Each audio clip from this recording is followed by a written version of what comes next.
I am the Tofu Golem. Please enjoy the video. You start by assembling facts so you can act quickly. First, sign into the Google Ads account and copy the customer ID and primary login email. These are needed for forms and support.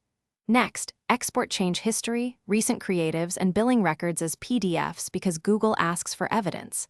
Then read the suspension email carefully.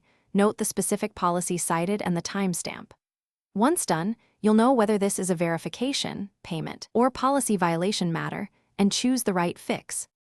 Now diagnose the root cause so you can fix it correctly. If it's a policy suspension, compare your ads and landing pages to the cited policy and remove or correct disallowed content. Annotate each edit for your appeal.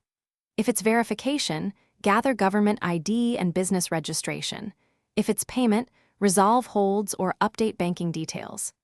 Make sure you keep timestamp screenshots and a short changelog. These demonstrate corrective action and speed up Google's review once you submit an appeal. Finish by submitting a focused appeal that says what you changed, why it fixes the violation, and attaches proof. Screenshots, PDF, and a brief timeline. After submission, monitor email and the account for status updates. Reviews often happen within 72 hours but can take longer. If the appeal is denied, do not retry blindly. Use chat or phone support, reference the denial reason, and provide additional documentation. Troubleshooting tip. If reviews stall, consolidate evidence into one clear PDF labeled with your customer ID to avoid confusion. Thanks for watching.